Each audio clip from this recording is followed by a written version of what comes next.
नमस्ते दोस्तों, कैसे हो आप सभी। आज हम लोग पढ़ेंगे अपने पार्ट ऑफ स्पीच के बारे में। पार्ट ऑफ स्पीच किसे कहते हैं और इसका प्रयोग कैसे किया जाता है। एकदम सरल से सरल छोटी से छोटी वीडियो में इसको जानना चाहेंगे। ओके, मेरा यह पहला वीडियो है तो इसलिए मैं आप सभी को, आज महाशिवरात्रि है तो पहले आप सभी को महाशिवरात्रि की हार्दिक शुभकामनाएं। चलिए हम लोग स्टार्ट करते हैं। Part of speech. Part of speech किसे कहते हैं। पार्ट ऑफ स्पीच अंग्रेजी भाषा में जितने भी शब्द होते हैं उन्हें वाक्यों से कार्य और उनके विचार से 8 भागों में बांटा गया है। इनमें से प्रत्येक भागों को पार्ट ऑफ स्पीच कहा जाता है। जैसे कि हमारा पहला है नाउन। सभी नाउन को पहली बात तो हिंदी में संज्ञा कहा जाता है। ठीक है, 2 मिनट रुक जाइए। संज्ञा कहा जाता है किसी भी चीज़ का नाम, जैसे कि सीता, राम और गर्ल, etc। और भी कुछ बहुत कुछ हो सकते हैं। जैसे कि मैंने कुछ सिंपल में लिखा है सीता, राम, डॉग, कैसा भी नाम हो, बस कैसा भी नाम होना चाहिए। अगर नाम हो तो वो क्या है, नाउन है। किसी भी नाम, चीज़, सीता, राम, डॉग, etc। वैसे हम लोग अगर प्रोनाउन को पढ़ के, प्रोनाउन किसे कहते हैं, सर्वनाम। प्रोनाउन को हिंदी में क्या कहा जाता है, सर्वनाम। जैसे कि जो संज्ञा की जगह पर आए, ही, सी, आई, यू, etc। और भी कुछ हो सकते हैं। जैसे कि मैं सिंपल बता दूं, जैसे कि यहाँ पे दिया होता है, जैसे ए बॉय, राम इज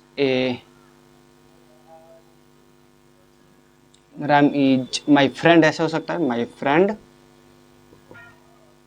इसी जगह पे हम लोग ऐसे भी लिख सकते हैं, ही इज ए बॉय, और यहाँ पे हो सकता है ही इज माई फ्रेंड। बस यहाँ पे नाउन है, नाउन की जगह पे हम लोग चेंज करके क्या लगाए हैं, ही लगाए हैं।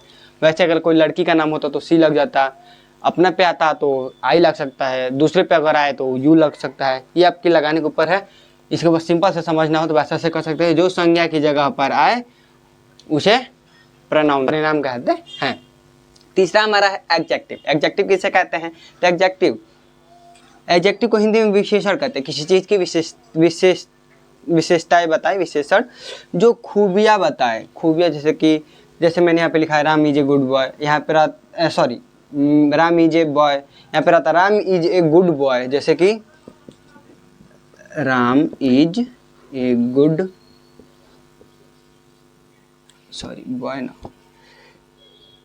बॉय। जैसे यहाँ पे देखो, राम एक संज्ञा है, बॉय वो भी एक संज्ञा है, क्योंकि बॉय और राम दोनों एक ही है, दोनों नाम ही हैं। जैसे कि हमारा ये है गुड हमारा क्या है, एक विशेषण है, जो कि क्या बता रहा है, किसी एक नाउन या प्रोनाउन की विशेषता बताए, उसे एडजेक्टिव कहते हैं। जैसे कि यहाँ पे दिया है गुड, ब्रेव, वह ब्रेव मतलब बहादुर, वह क्या है, बहादुर है, या फिर राम एक बहादुर है। टेल क्या है, टेल मतलब लंबा, टेल मतलब लंबा। जैसे कि Ram is a tall boy, Ram एक लंबा व्यक्ति है, या फिर राम एक लंबा लड़का है। ठीक है, और उसके बाद हमारा आता है वर्ब। वर्ब में जैसे कि किसी भी काम को किया जाए, जैसे कि रीड,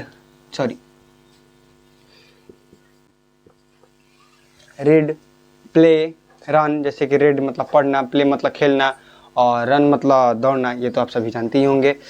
ये छोटी छोटी चीज़ें हैं जो कि शॉर्ट फॉर्म में मैं समझाया हूँ, इसे और अच्छे से ध्यान से पढ़ें। इसमें और भी हो सकता है etc। एडवर्ब पे, देखिए इधर मैं लिखना भूल गया हूँ।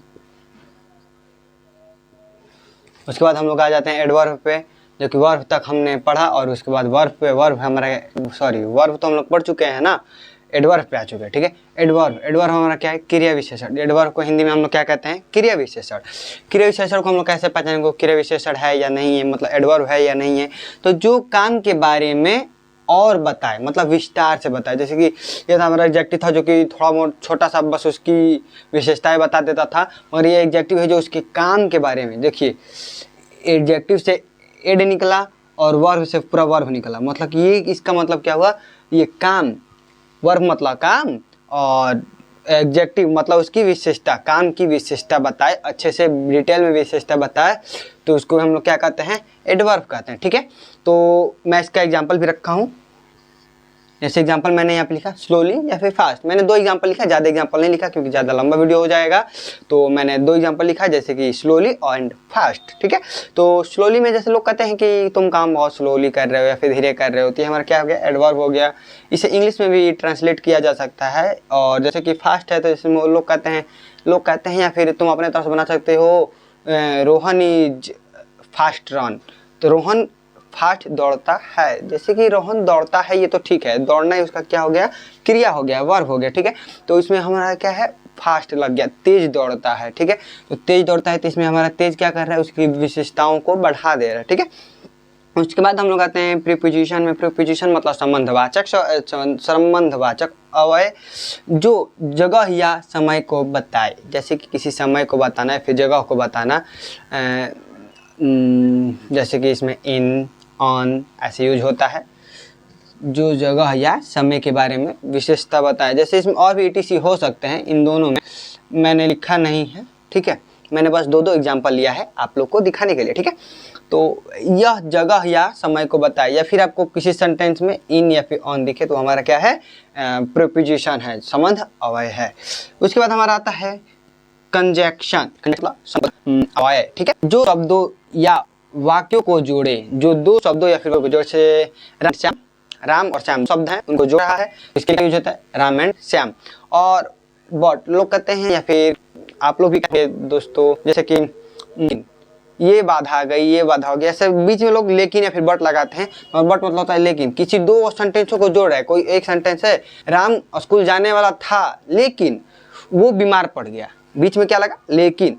लेकिन के लिए हमारा बट का यूज होता है, ठीक है। बट एंड और भी ETC हो सकते हैं, मैं लिखा नहीं हूँ, ठीक है, मैं 2 एक एग्जाम्पल करके मैं तुम लोग को शॉर्ट फॉर्म में समझा रहा हूँ, ठीक है। उसके बाद हमारा था इंट्रोडक्शन। इंट्रोडक्शन मतलब विषय आदि बोधक अवयव, अचानक आने वाली फीलिंग। जैसे कि मैं तो आप लोग को बता दूं, अचानक आने वाली फीलिंग, जैसे कि हेलो, व्हाट लोग कहते हैं, कोई घटना हो जाए या फिर कोई बात हो जाए, बच्चे व्हाट, ये कैसे गलत हो गया, तो व्हाट अचानक आ रही है ना फीलिंग। और जैसे कि बोलते हैं हाय, हेलो, हाउ आर यू, ऐसे बोलते हैं ना अचानक से, ऐसे हाय, हेलो, जो भी अचानक फीलिंग आती है उसे हम लोग क्या कहते हैं, इंट्रोडक्शन। हमारे ग्रामर के 8 वो पिलर जिन पे पूरी इंग्लिश टिकी हुई है, ठीक है।